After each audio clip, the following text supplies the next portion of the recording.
Welcome back. Today, we've got an absolutely fascinating explainer lined up for you.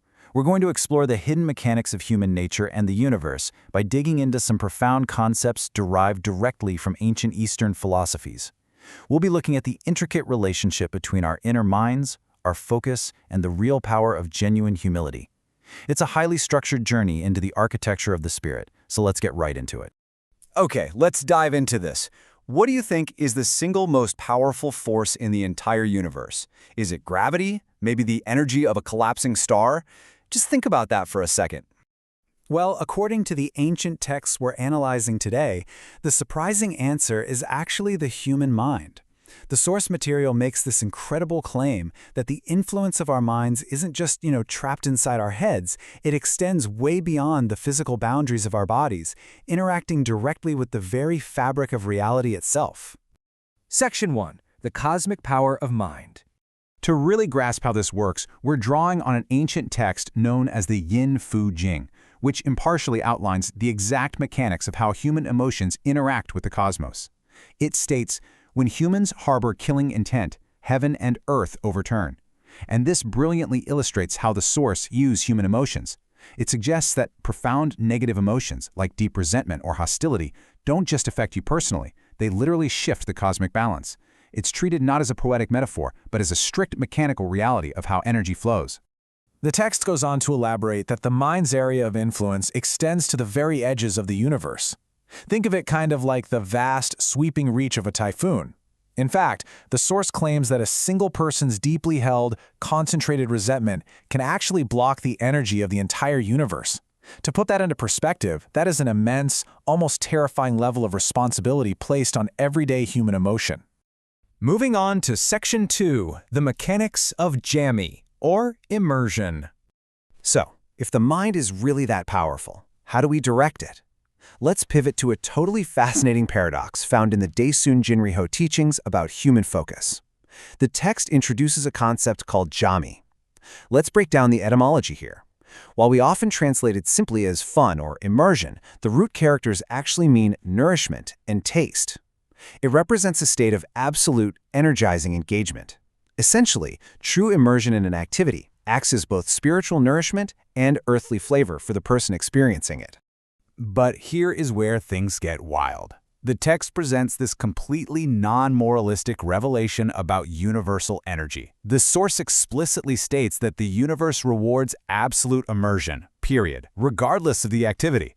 It applies to base, worldly desires, the pursuit of clothes, food, sex. Objectively, the text even notes it applies to negative acts like scamming others. The universe doesn't judge the morality of the action. The key trigger that unlocks that cosmic energy is simply the pure state of absolute focus, that fun the person is currently experiencing. Now, what's really interesting about this slide is the profound paradox it sets up. If the universe actively grants us energy when we immerse ourselves in worldly or base desires, why do people who achieve massive fame and wealth still end up feeling completely empty and resentful? If we get exactly what we focus on, why aren't we fulfilled? Let's transition from this trap of worldly desires to the search for true fulfillment. That brings us to Section 3, the ultimate inner treasure. The text lays out a very clear comparison here. Seeking fame and honor leads to endless resentment simply because you are always relying on the unpredictable validation of other people, right? Conversely, the source explains that the true Goblin Club, think of it like a magic wand, to absolute fulfillment isn't external at all. It's actually our own hidden inner spirit, a concept referred to as Simryang. So how exactly do we find this Simramuri? Well, the text gives us a very specific three-step roadmap. Step 1. Correct your mind and energy. Basically, this means actively clearing away jealousy when you see others succeed. Step 2. Establish righteousness and filial piety. This means grounding yourself in fundamental duties and showing respect for the people who gave you life. And Step 3. Once that foundation is firmly laid, seek your inner spirit. By following this precise methodology, the source asserts we can finally uncover that ultimate inner treasure. Section 4. The Architecture of Humility. But how does this profound inner state translate to the outside world? Think about the English word understand. Literally, to understand means to stand beneath. The source uses this exact linguistic bridge to explain the Eastern philosophy of humility.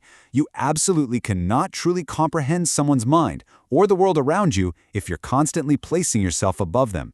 You have to stand beneath them to truly understand. To visualize this dynamically, the source compares two I Ching hexagrams. The first is Sanji Buck. This represents a mountain standing proudly over the earth. Because it demands attention and is completely exposed, it faces constant erosion from wind and rain. It's a powerful symbol of arrogance, inevitably leading to ruin. The second hexagram is Ji San Giem. This represents a mountain hiding humbly beneath the earth. It is protected, grounded, and represents the ultimate, unshakable virtue of lowering oneself. So, the crucial point is how these hexagrams connect to a beautiful visual metaphor of bells. Think about Western bells for a second. They have the clapper on the inside and they're hung way up high in tall towers, creating a loud, attention-seeking, clanging noise. But Eastern bells, they're struck from the outside and hung very close to the ground. This creates a deep, resonant, and emotionally comforting sound. It perfectly emphasizes that true resonance comes from grounding and humility. The scripture solidifies this by contrasting two character archetypes. First, you have Deokchan. This represents someone who constantly praises and boasts of their own virtues. Over time, they become just like that eroding mountain, ultimately losing everyone's respect. In contrast, Deokgyom represents someone who practices umdug, or hidden virtue. They quietly do good without seeking a single shred of recognition. The core concept the text imparts is that the most powerful, true virtue is completely invisible. And finally, Section 5, the magic of listening. If humility is the foundation, then listening is the ultimate practical tool the source provides for accessing cosmic wisdom. You've probably noticed in esoteric art that enlightened spiritual figures like the Buddha are often depicted with very long, heavy, drooping earlobes. Now, this isn't just some artistic quirk, it's a profound visual metaphor. It symbolizes a supreme capacity to listen. True wisdom, the text suggests, comes from physically and mentally lowering yourself to hear the world around you, rather than constantly demanding the world listen to you. Let's move to and see how this builds into the concept of Ian Chong-ge-yong. This translates to, listen to the words of others, and tens of thousands of divine strategies will open to you.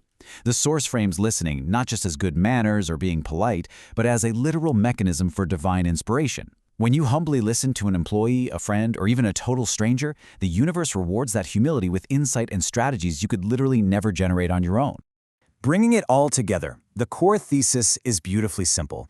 True cosmic wisdom is not found by shouting from the mountaintop, it's found by standing beneath others to truly understand. We've seen how the incredible reach of the human mind, the mechanical power of deep immersion, and the foundational structure of humility all interconnect. Together, they allow us to stop frantically seeking external fame and finally unlock our inner spirit. So, I want to leave you with a final provocative thought. Who will you stand beneath and truly listen to today? Just think about the profound cosmic power your own humility holds. Thank you so much for joining me on this explainer. Stay focused and keep learning.